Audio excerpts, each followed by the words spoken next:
Hello guys, स्वागत है आपका आपके अपने यूट्यूब चैनल में कॉमर्स एंड इकोनॉमिक्स गाइड में। तो हमारी इग्नू की जो सीरीज़ है वो कंटिन्यू है, जिसमें हम प्रीवियस ईयर बेस पे मोस्ट एक्सपेक्टेड क्वेश्चन कराते हैं जो आगे वाले जो एग्ज़ाम में आने के बहुत चांसेस होते हैं। तो आज का हमारा टॉपिक रहने वाला है BECC 106 इंटरमीडिएट मैक्रो इकोनॉमिक्स। ठीक है, इंटरमीडिएट मैक्रो इकोनॉमिक्स का पार्ट 2 एक और मैंने पहले भी करा रखा है, क्योंकि ये जैसे बीकॉम में और एमकॉम में दोनों में आता है, BM में दोनों में आता है, ऐसे मतलब इस टाइप से आते हैं। तो एक बार आप उन वीडियोस को भी चेक कर लीजिए, वो भी आपके लिए काफ़ी सारी यूज़फुल होंगे। ठीक है, और लेकिन मैं फिर से एक वीडियो और डाल देती हूँ स्पेशल एग्ज़ाम को ओरिएंट रख के।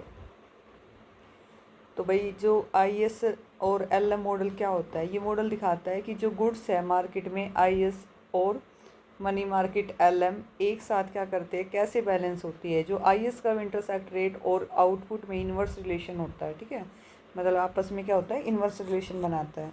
जब गवर्नमेंट स्पेंडिंग बढ़ती है और जो IS का राइट शिफ्ट होता है, और जिससे आउटपुट और इंटरेस्ट रेट क्या होते हैं, दोनों बढ़ते हैं। जैसे एग्जांपल है, जैसे अगर RBI इंटरेस्ट रेट क्या कर देगी, बढ़ा दे, तो लोग क्या करेंगे, लोन कम लेंगे और इकोनॉमी में क्या हो जाएगी, डिमांड कम हो जाएगी। ठीक है, अगर हम इसका डायग्राम बनाए तो कैसे बनेगा, ये लिया OXY OXY। ठीक है, तो ये दोनों साइड से मान लो यहाँ पे भी 10 है और यहाँ पे भी 10 है। ठीक है, ये हो गया। तो जो याद रखना कि हमेशा जो IS कर्व होगा ना, वो हमारा किधर से जाएगा, मतलब कलर से अलग अलग कर देती हूँ मैं। जो IS कर्व है वो तो हमेशा एक्स ओरिजिन की साइड जाता है। ठीक है, IS। और जो वो होगा हमारा LM कर्व, वो हमेशा कहाँ जाएगा, इधर।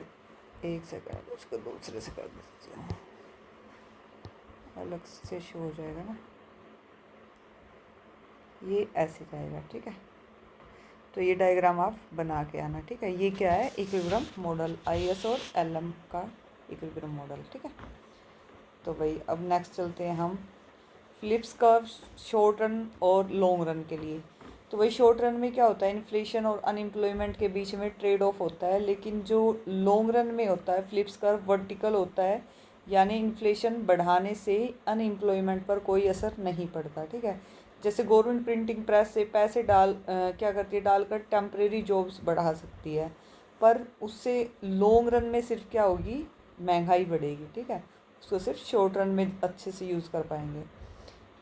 नेक्स्ट टॉपिक है हमारा रैशनल एक्सपेक्टेशन थ्योरी। तो भाई ये कौन सी होती है, लोग फ्यूचर को प्रेडिक्ट करके जो भी मतलब के लिए कुछ सभी इंफॉर्मेशन यूज़ करते हैं। जैसे उन्हें पता है कि फ्यूचर में ये चीज़ महंगी होने वाली है, तो उसको पहले ही खरीद लेना। फ्यूचर में इस चीज़ पे टैक्स बढ़ने वाले हैं, तो लोग पहले ही खरीद लेंगे। लोग सिर्फ पास्ट पर डिपेंड नहीं करते, बल्कि गवर्नमेंट की पॉलिसीज़ को देखकर अपना बिहेवियर भी एडजस्ट करते हैं। जैसे अगर लोगों को पता है कि सरकार टैक्स बढ़ाने वाली है, तो वो अभी से सेविंग स्टार्ट कर देंगे। ठीक है, तो ये कौन सी होती है, हमारी रैशनल एक्सपेक्टेशन थ्योरी। इसके बाद आती है मंडल फ्लेमिंग मॉडल। ये मॉडल क्या करता है कि जो ओपन इकोनॉमी में पॉलिसी बताता है ना, तो परफेक्ट कैपिटल मोबिलिटी के केसेस में होती है वो। फिक्स एक्सचेंज रेट रिजाइम के अंदर मॉनेटरी पॉलिसी बिल्कुल बेअसर होती है। जब इंटरेस्ट रेट चेंज होता है, तो फॉरेन कैपिटल इतनी तेज़ी से अंदर या बाहर आता है कि एक्सचेंज रेट वापस अपनी पुरानी जगह पर आ जाता है। ठीक है, तो वो कौन सी होती है, हमारी मंडल फ्लेमिंग मॉडल। इसके बाद आता है एक्सचेंज रेट ओवर शूटिंग।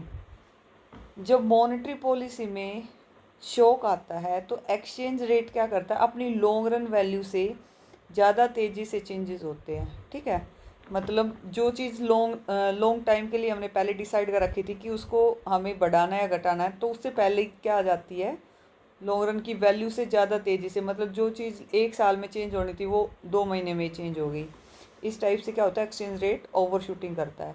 तो एसेट्स मार्केट गुड्स मार्केट के मुकाबले बहुत तेज़ी से क्या करती है, रिएक्ट करती है। जैसे सेंट्रल बैंक द्वारा इंटरेस्ट रेट में छोटा सा बदलाव होने पर भी करेंसी मार्केट में बहुत बड़ा हलचल देखने को मिलता है। ठीक है, तो ये क्या है, मतलब उसने सेंट्रल बैंक ने तो क्या किया, थोड़ा बहुत चेंज किया, लेकिन इससे जो करेंसी मार्केट में है बहुत बड़ा चेंज आ गया, तो उसे क्या कहेंगे हम, ओवर शूटिंग।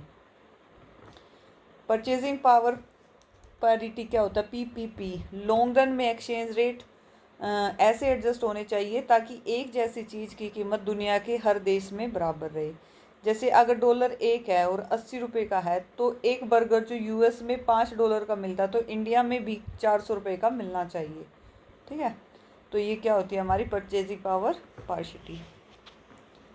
इसके बाद आता है कि नेचुरल रेट ऑफ अनएम्प्लॉयमेंट। ये वो अनएम्प्लॉयमेंट रेट है जो एक हेल्थ इकोनॉमी में भी हमेशा मौजूद रहती है, जैसे फ्रिक्शनल और स्ट्रक्चरल। ठीक है, जब लोग अच्छी जॉब की तलाश में पुरानी जॉब को छोड़ देते हैं या फिर उनकी स्किल्स नई टेक्नोलॉजी से मैच नहीं करती, तो उसे क्या कहते हैं हम, नेचुरल रेट ऑफ अनएम्प्लॉयमेंट। ठीक है, मतलब पुरानी भाई नई के चक्कर में पुरानी तो छोड़ देते हैं, या फिर उनकी जो स्किल्स है नई टेक्नोलॉजी से मैच नहीं करती। मान लो कि नई टेक्नोलॉजी आ गई लेकिन उनको वो चीज़ें नहीं आती, तो भी लोग क्या करते हैं, जॉब वगैरह छोड़ देते हैं।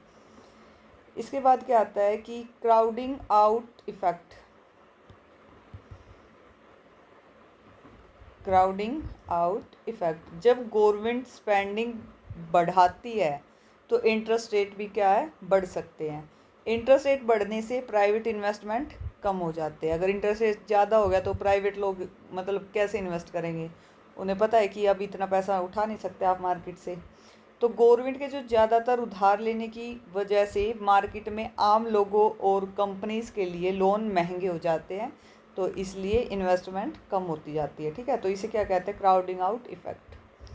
प्राइस सेटिंग मार्कअप प्राइसिंग क्या होती है कि फर्म प्राइस डिसाइड करते वक्त अपनी कॉस्ट ऑफ प्रोडक्शन के ऊपर एक मार्कअप जोड़ती है ताकि उनका प्रॉफिट मार्जिन सिक्योर हो सके। ठीक है, जैसे एक ब्रांडेड सिर्फ बनाना का खर्चा अगर 500 रुपये है, एक ब्रांडेड शर्ट बनाने का खर्चा अगर 500 रुपये है, तो जो कंपनी है उसका जो मार्कअप जोड़कर उसे 2000 में बेचती है। ठीक है, क्योंकि वो उसमें अपना प्रॉफिट भी, उसमें उनकी जो टेक्नोलॉजी यूज़ हुई है वो भी, उनकी लेबर यूज़ हुई है वो, तो सब कुछ ऐड करके वो उसको कितने में बेचेगी, 2000 में बेचेगी। तो इसे क्या कहते हैं, प्राइस सेटिंग मार्कअप प्राइसिंग। ठीक है, कि प्राइस सेट मतलब कॉस्ट कितनी थी, इसीलिए हमेशा कॉस्ट और हमारा जो मार्केट प्राइस होता है उसमें डिफरेंट होता है। ठीक है, डिफरेंस होता है।